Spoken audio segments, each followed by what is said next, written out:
ওচৰত ইয়াত নিৰ্দিষ্ট বক্তা হিচাপে থকা ডক্টৰ নৱজ্যোতি ৰাজডাঙৰীয়াই এজন গুণী জ্ঞানী ব্যক্তি অধ্যাপক, তেখেতে খুব সুন্দৰভাৱে ক'ব। আমি এই বিষয়টোৰ লগত জনাৰ ইচ্ছা থাকিলেও, কিছু কথা জানিলেও আনক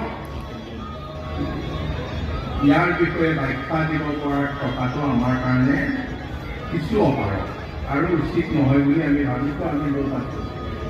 গতিকে মই খুব চমুৱাই একেষাৰ ক'বলৈ বিচাৰিছোঁ। অসমৰ জাতীয় জীৱনৰ এক অনুষ্ঠান ৰাসোৎসৱ। এই ৰাসোৎসৱ গোটেই ৰাজ্যখনত ভিন্ন ধৰণে প্ৰদৰ্শন হৈছে। উজনি অসমৰ ফালে জীৱন্ত ৰাস, নামনি অসমৰ ফালে আমাৰ মৃন্ময় মূৰ্তিৰ ৰাস।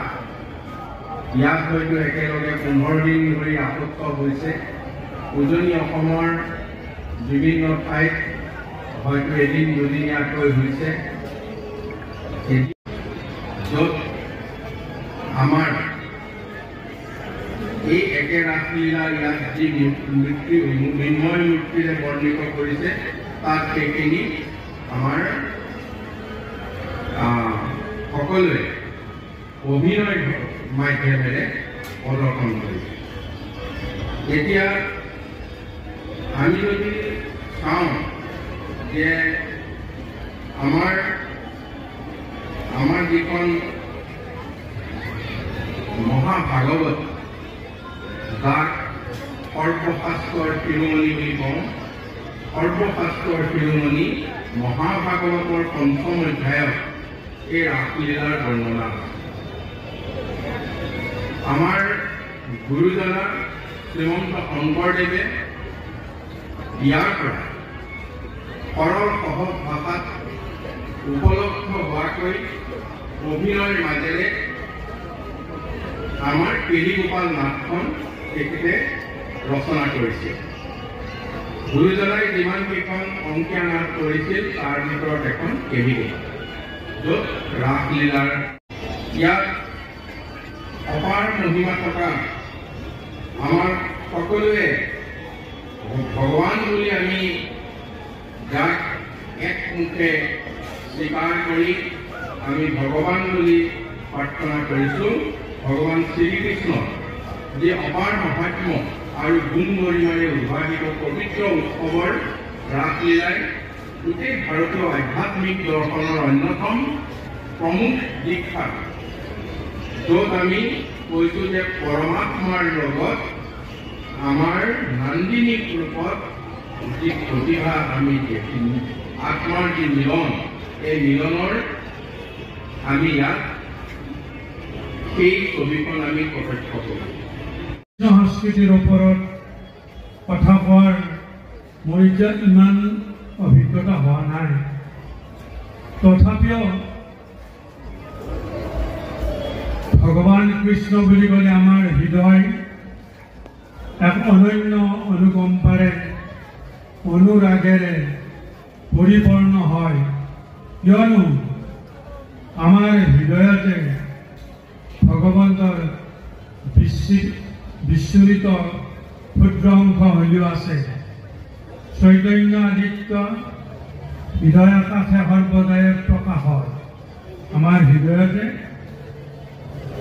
ভগৱন্তৰ বিস্ফোৰিত ক্ষুদ্ৰ মহিমা সম্পন্ন জীৱাত্মা, আমি জীৱাত্মা বুলি কৈছোঁ। ৰাস উৎসৱ আৰু অসমীয়া জাতীয় জীৱনৰ এটা ডাঙৰ উৎসৱ এই ৰাসোৎসৱ।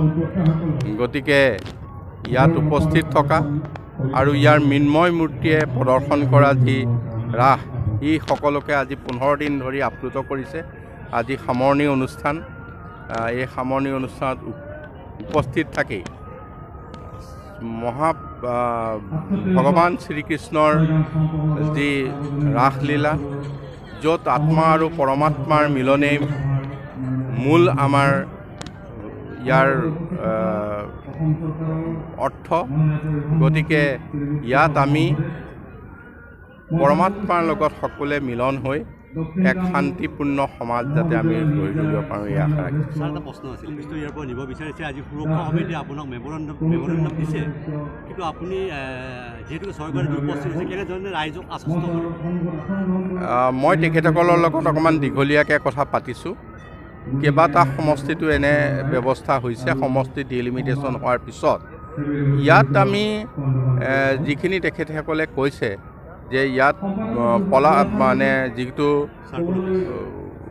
নতুনকৈ গঠন হোৱা পলাশবাৰী, এইটোত এই সমষ্টিত দুটা ৰাজহ চক্ৰ পৰিছে, এটা ছয়গাঁও আৰু এটা মিৰ্জা, মানে পলাশবাৰীত কাৰ্যালয় মিৰ্জা। গতিকে দুইটা কাৰ্যালয়ৰ মাজত পলাশবাৰী সমষ্টিটোৰ ৰাজহ গাঁওসমূহৰ বিতৰণ হ'ব পাৰে নেকি, ৰাইজে সেইটো প্ৰশ্ন কৰিছে, যাতে দুইটা কাৰ্যালয়ে থাকিব পাৰে।